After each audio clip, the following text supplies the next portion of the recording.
eu vou falar da apresentação de mais uma edição, fazer a abertura, né, de mais uma edição do Venda Mais, que é uma iniciativa da Gerência de Capitalização e Acesso ao Mercado, que além de ser um correspondente bancário do BNDES, aliás, um posto de informações do BNDES, um correspondente bancário do BDMG e do Credfieng, tem também diversos projetos de negócios além do Venda Mais, que tem por objetivo aproximar produtos e serviços inovadores às potenciais compradores do mercado, e os outros projetos de negócio também, que visam, de forma geral, conectar a oferta e a demanda, são os projetos Forte e o Compre Bem, que, de forma geral, buscam fornecedores para empresas âncora.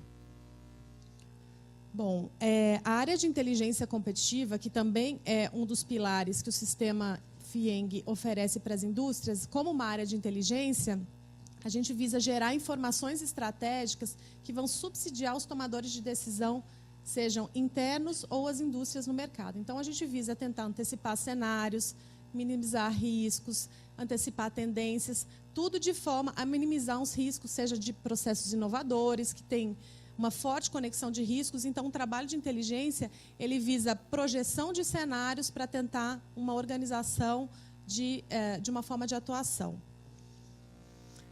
Aqui são os clientes-alvo da área de inteligência. Então, a gente atende todo o sistema FIENG enquanto um planejamento estratégico, os sindicatos empresariais, que são os mantenedores do sistema indústria, as próprias indústrias. Então, a gente apoia o mercado, as indústrias, as empresas, enquanto estratégia de atuação, e parceiros como governos, prefeituras. A gente também tem esse apoio a parceiros não industriais.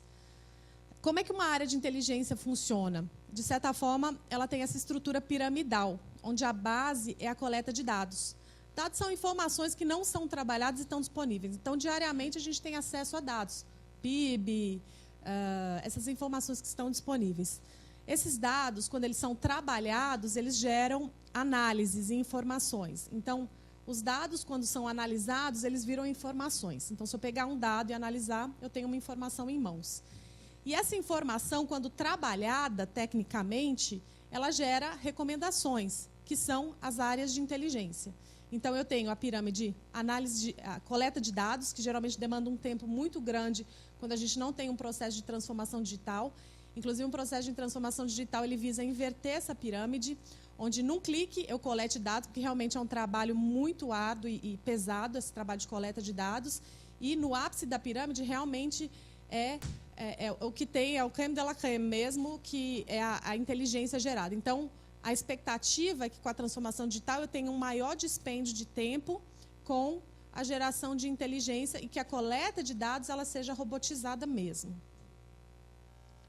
Bom, o que é possível ter de insights numa área de inteligência, né? Trabalhando esses dados, coletando e tecnicamente gerando inteligência. Eu consigo fazer uma gestão do conhecimento, tudo que existe de informação sobre um determinado tema, um determinado setor. Eu consigo verificar, inclusive, informações históricas, qual que é a evolução daquele determinado tema. Eu consigo identificar players, mercados e a competitividade do meu negócio. Eu consigo analisar cenários, identificar tendências. Então, eu consigo ver se eu estou convergente ou divergente com uma proposta de tendências. E eu consigo aumentar a assertividade e redução de riscos, sejam riscos financeiros, riscos de mercados e incertezas de eu colocar aquele meu produto no mercado. O sistema FIENG possui uma ferramenta de Business Intelligence de mercado.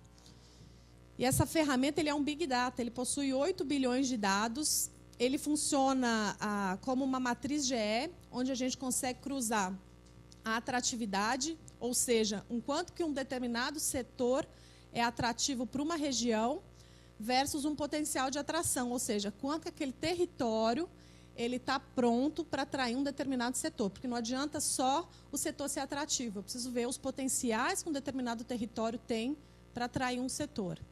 Ele possui bases transversais, porque eu consigo combinar, sendo um Business Intelligence, eu tenho que combinar bases de dados. Então, esse Business Intelligence ele tem essas análises transversais das bases de dados e foi um primeiro passo da transformação digital, como eu propus para vocês, que é inverter aquela pirâmide de inteligência, cuja base é a coleta de dados, onde a gente despende mais tempo. Então, hoje, realmente, num clique, a gente tem análises, né, de dados de bases transversais de forma muito mais rápida e ágil do que anteriormente, antes de ter um BI.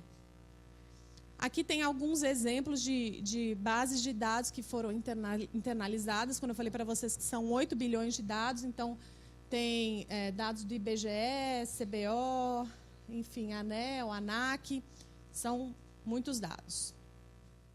Bom, agora no que se refere a e-commerce, também, né, a gente fez um levantamento de alguns dados no que se refere à competitividade e tendências para esse tema de e-commerce. O e-commerce no Brasil, alguns dados muito rápidos, porque eu sei que vocês vão trabalhar isso de forma mais aprofundada hoje no Venda Mais.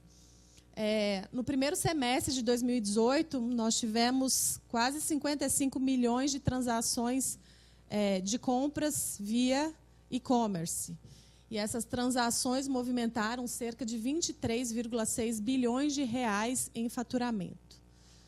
E existiu uma projeção de crescimento, aliás, um crescimento efetivo, não é projeção não, porque realmente do semestre anterior para este primeiro foi um crescimento de 12,1% nas vendas. Os produtos que foram mais comprados foram da área de saúde, comércio e perfumaria, que foram 15%, bastante equilíbrio com produtos de moda e acessório, que foram 14,5%, e casa e decorações com quase 11%.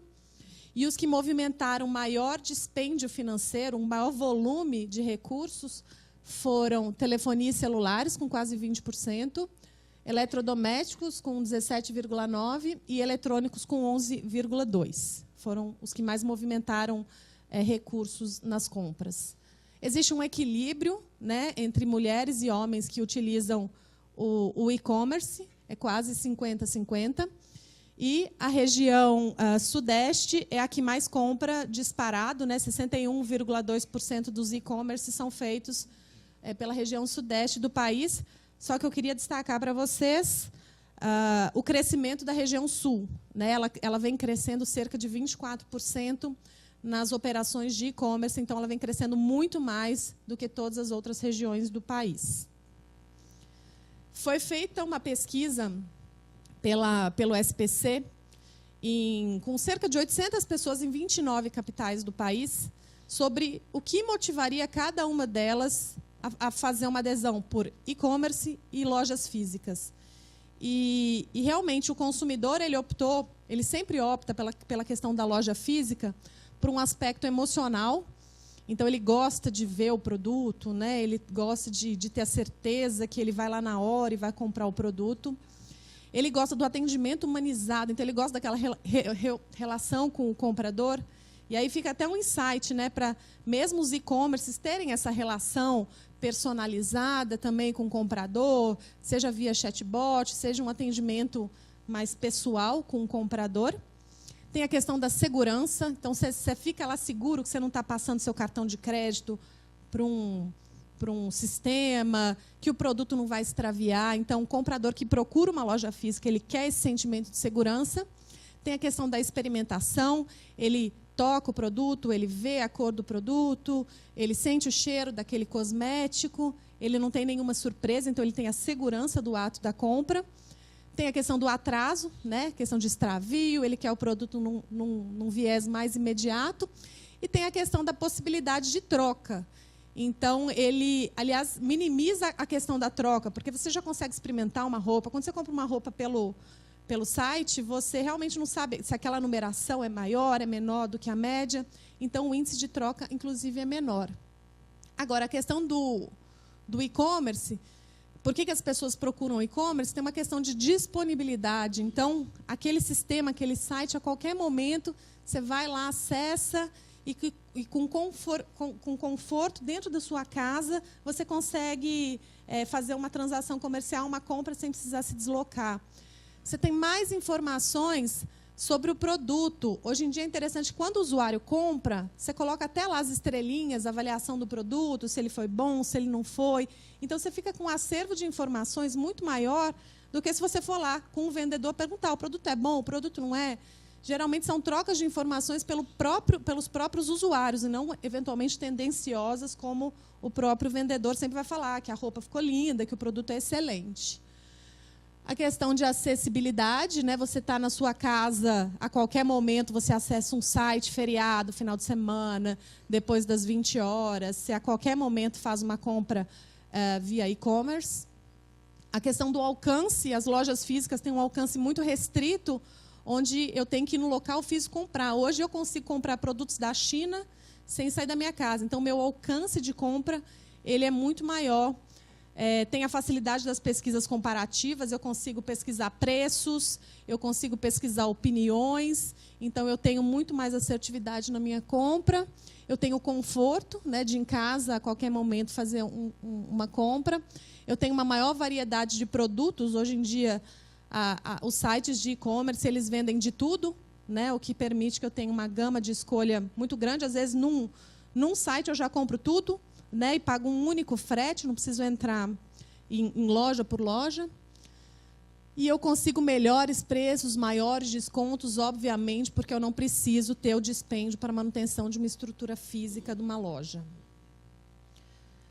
Só que a gente vê que, realmente, uma modalidade, seja de e-commerce, seja de loja física, elas não são excludentes entre si.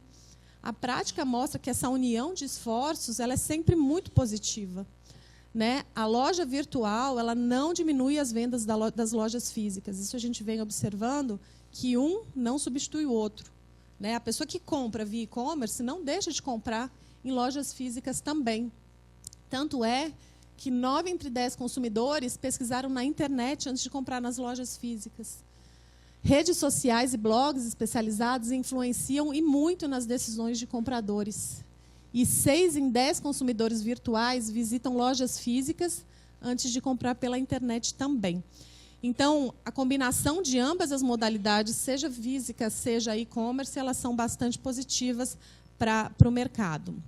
E 1/3 dos consumidores virtuais realiza de 60% a 80% de suas compras via as lojas físicas, em compras de internet. Então, 2/3 eles compram menos de 40% em lojas virtuais. Bom, agora o single channel, né, que eles falam canal único de compra, geralmente são as lojas físicas, que é aquele modelo antigo, onde eu possuo só um canal de vendas, que geralmente são as lojas físicas. O multicanal é quando a empresa possui, além da loja física, outros canais, seja telefone, seja internet, seja mobile, e eles não são integrados entre si. Geralmente são até administrados por pessoas diferentes. Então, a loja física, não necessariamente, às vezes eles até terceirizam a gestão de uma unidade mobile, por exemplo. E uma tendência forte agora é o omnichannel, onde as empresas possuem diversos canais de venda e todos eles integrados entre si e comunicando entre si. Então, essa tendência do omnichannel é algo que vem crescendo muito enquanto tendência de escolha pelas empresas. Bom, no que se refere a tendências de e-commerce, eu acredito que não seja novidade para nenhum de vocês, mas o mobile commerce, né, as compras via smartphones, tablets, elas vêm crescendo muito e hoje representam 32% das transações de e-commerce, que correspondem a 17,4 milhões.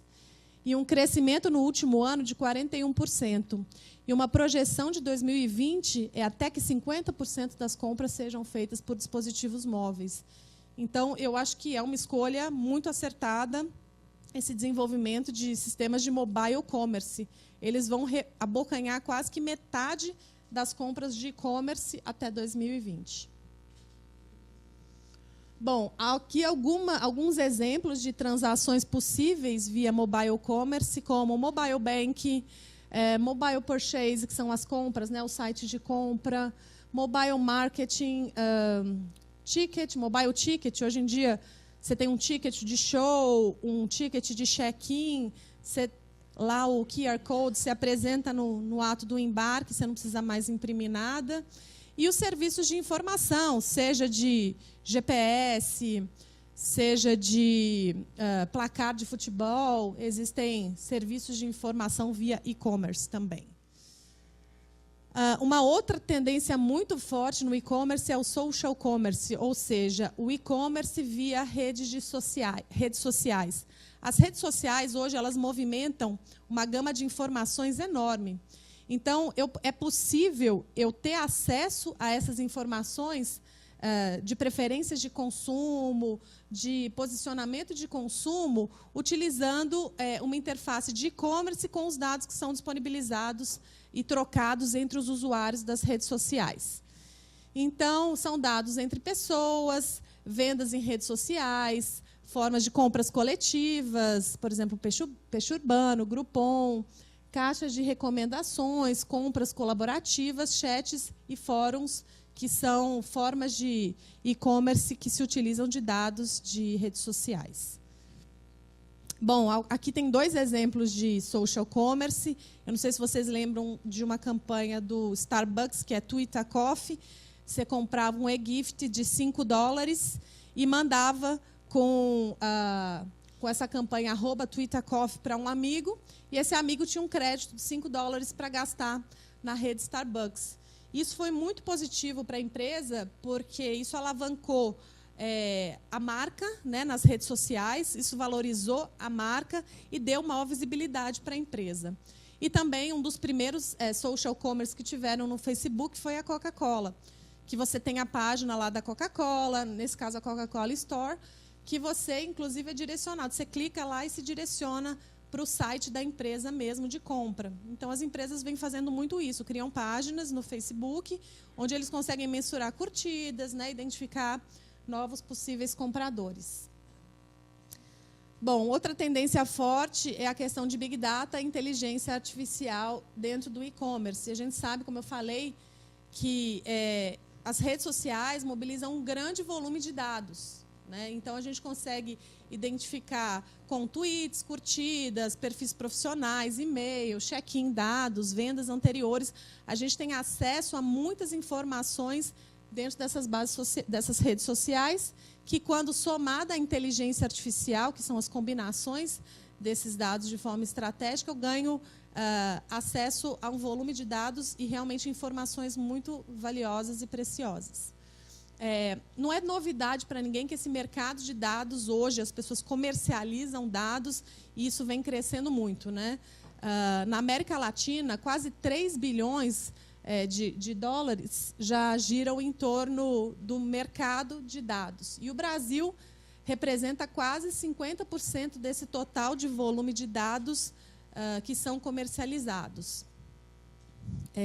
O que é possível eu identificar com essas curtidas? O que essas análises elas revelam, né, das redes sociais? Elas revelam orientação sexual, origem étnica, opiniões políticas, religião, nível de inteligência, preferências de consumo, posturas, lazer. É possível que você identifique diversas preferências numa curtida, numa recomendação de rede social. Você consegue ter acesso a esse grande volume de dados. E Harvard e Stanford fizeram uma pesquisa muito interessante com algumas pessoas que revelaram o seguinte: quando eles fizeram um sistema de inteligência artificial, um algoritmo, que foi capaz de identificar o seguinte: com mais de 70 curtidas que vocês fizeram ao longo das redes sociais, esse sistema de inteligência artificial conhece você melhor do que um amigo. Com mais de 150 curtidas que você tem numa rede social, esse robozinho, essa máquina, ele te conhece mais do que um parente. E se esse sistema analisar 300 curtidas suas, ele te conhece melhor do que o seu cônjuge. Então, a sua postura numa rede social, numa análise, se pegar um histórico de 300 curtidas suas, esse sistema de inteligência artificial, esse algoritmo, ele te conhece mais do que um cônjuge de uma vida toda. Então, é muito interessante o quanto que o seu posicionamento numa rede social, ele demonstra, né, ilustra o seu posicionamento, suas preferências e seus gostos. Então, e essa pesquisa de Harvard e Stanford, ele foi feito entrevistando mesmo os cônjuges, os amigos e os parentes dessas pessoas e fazendo entrevistas, né, perguntando, nessa situação, o que você escolheria, quais são suas preferências, e o sistema acertava mais do que o cônjuge, o parente ou o amigo dessa pessoa. Bom, então, enquanto Big Data e inteligência artificial, eu consigo prever comportamentos, gerir inventários, então eu consigo verificar o volume de produtos que aquela pessoa geralmente costuma colocar no carrinho de compras dela. Eu consigo, diante disso, recomendar proativamente produtos para aquela pessoa. Inclusive, as pesquisas mostram que esse marketing pessoal direto, propositivo, tem um índice de conversão de compras muito alto. Então, a pessoa que recebeu um e-mail, né, de repente, com o histórico de compras que ela tem, quando ela recebe um e-mail indicando um produto, ela muitas vezes, sim, procura o sistema, vai e efetiva a compra. Então, essa estratégia de marketing pessoal, ele gera uma conversão muito alta no e-commerce. Eu consigo monitorar preços, então eu consigo verificar entre sites, empresas concorrentes, se o meu preço ele é competitivo, se está acima ou se ele está abaixo. Eu consigo identificar fraudes e eu consigo automatizar o marketing, né, disparando propostas, né, compras com posturas e hábitos de consumo de um determinado consumidor.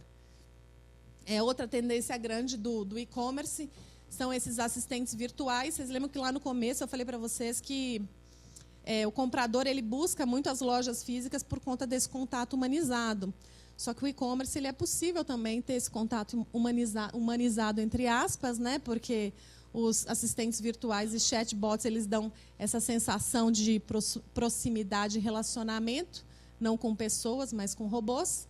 Então, eu consigo gerar leads, eu consigo identificar novos compradores, né? Quando você está lá conversando com o chatbot, ele começa a te passar informações, nome completo, CPF, e-mail. Então, eu consigo fazer um acervo de dados para um futuro lead daquela compra.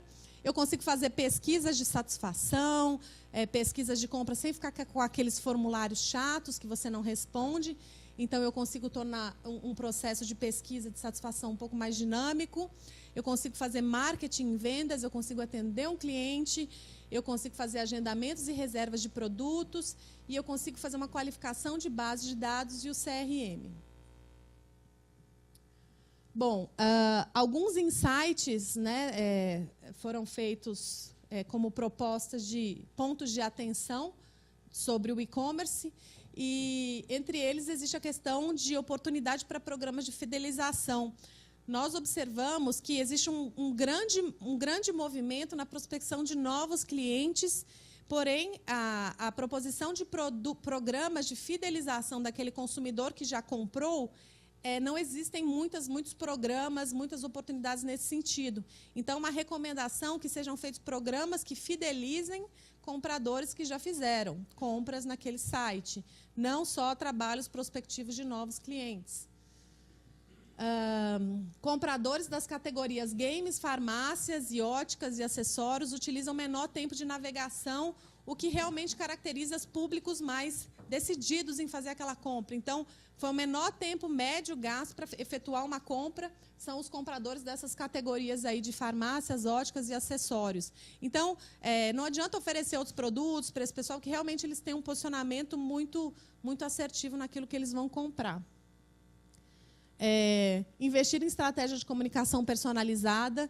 Então, como eu falei para vocês, um levantamento feito foi que essas taxas de conversão de marketing personalizado. Então, quando você recebe um e-mail ou uma mensagem de texto de uma determinada loja te convidando para fazer uma compra, a taxa de conversão ela é muito maior do que quando essa prospecção de clientes não é feita dessa forma personalizada. O marketplace hoje ele responde por 35% das vendas, mas dependem deste canal. As categorias que mais dependem do marketplace são eletrônicos, cama, mesa, banho, ferramentas, bebê e criança. E existe uma grande margem para melhoria e adaptação de navegação em dispositivos móveis, porque também a maior taxa de abandono dos carrinhos de compra é no mobile commerce. Por quê? Porque a tecnologia não é boa, porque o sistema dá erro, porque existem muitas abas para você clicar e preencher. Então, a maior taxa de abandono de carrinhos está no mobile commerce. Então, é uma grande oportunidade no investimento de novas tecnologias. Então, eu agradeço o momento despendido aqui para nós, para fazermos essa apresentação. Gostaria de desejar bons negócios a vocês aí.